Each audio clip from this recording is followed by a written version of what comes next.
नमस्कार दोस्तों, मेरे चैनल शिव भक्ति केपी में आपका स्वागत है। क्या आप जानते हैं कि श्राद्ध पक्ष में पिंडदान क्यों करना चाहिए?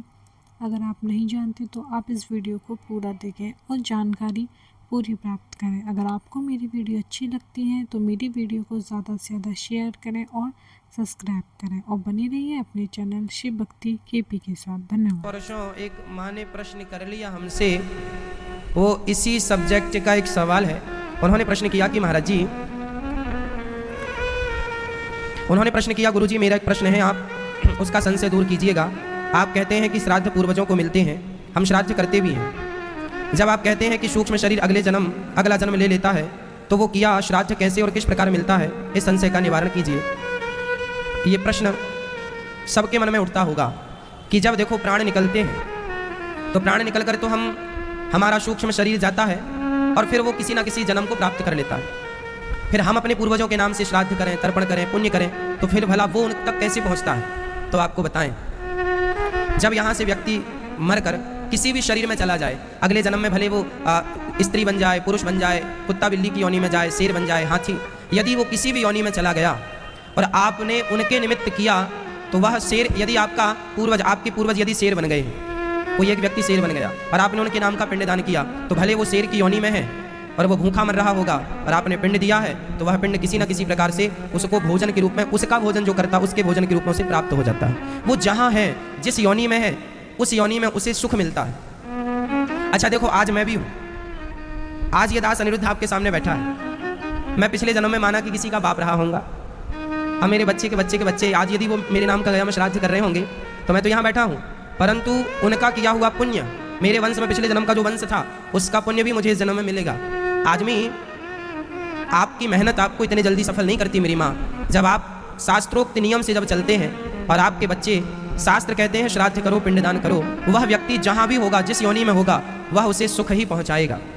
हमारा कर्तव्य है, हमारा कर्म है कि हम करें, है ना। अच्छा, यहाँ दो बातें, कई बार हमारी जल्दी से दूसरी योनि प्राप्त हो जाती है, आदमी मरा और दूसरा शरीर मिल जाता है। लेकिन कई बार क्या होता है, जैसे मृत्यु लोक होता है, जैसे स्वर्ग लोक होता है, उसी प्रकार एक हमारे पूर्वजों का भी लोक है, जिसे पितृलोक कहते हैं। उस पितृलोक में हमारे कुछ पूर्वज वहाँ चले जाते हैं, किसी कारणवश उनका जन्म नहीं हुआ, अगली योनि नहीं मिली, तो वह पितृलोक में रहते हैं। तो पितृलोक में वह चाहते हैं कि आप पुण्य करें, पितृलोक में यदि वो होंगे और पुण्य उनके नाम का होगा, तो वह निकलकर स्वर्ग में चले जाएंगे। अच्छा, आपके कोई पूर्वज स्वर्ग में हैं और आपने उनके नाम का पिंडदान कर दिया, तो स्वर्ग में उनकी एक्सपायरी डेट आने वाली होगी कि अब आप 1 हफ्ता और रहेंगे स्वर्ग में, इसके बाद आपको फिर जाना पड़ेगा। और आपने पिंडदान कर दिया, उनके नाम का कुछ पुण्य कर दिया, तो उनकी अवधि और बढ़ जाती है स्वर्ग में। वो मतलब जहाँ है, जिस शरीर पर है, वो कुत्ता बिल्ली के शरीर में भी है, तो वहाँ उनको सुख मिलेगा।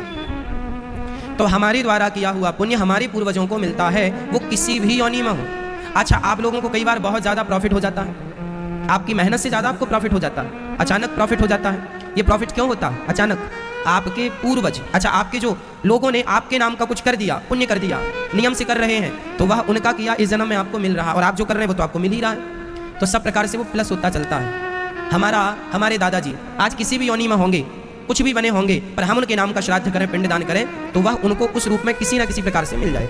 इसलिए जो हमारे कर्तव्य है वो हम करें, बाकी ये ईश्वर का डिपार्टमेंट है कि वो उन तक वो कैसे पहुंचाते हैं। जैसे हमारे कोई परिचित का व्यक्ति अमेरिका में है और उसे 10,000 रुपये की ज़रूरत है, तो आप क्या करेंगे, यहाँ बैंक में डाल देंगे, यहाँ बैंक में डालेंगे तो वहाँ उसको मिल जाएगा। उसी तरह जब आप यहाँ पिंडदान करते हैं अपने पूर्वजों के नाम से, तो वहाँ उनको मिल जाता है। यदि इंसान की बनाई व्यवस्था ऐसी है, तो परमात्मा की बनाई व्यवस्था भी ये है कि यहाँ उनके लिए करो, वहाँ उनको मिल गया। इसलिए करना चाहिए, यह हमारे शास्त्रोक्त मत है। अब तो विदेशी लोग भी जागरूक हो गए हैं, गया में विदेशी लोग भी पिंडदान करने आने लग गए हैं। क्रिश्चियन लोग, यदुही लोग, दूसरे धर्म के लोग, वो भी जान गए हैं कि बिना पिंडदान की गति नहीं है, कल्याण नहीं है। अच्छा, अंतिम सीढ़ी पर भागवत जी है। यदि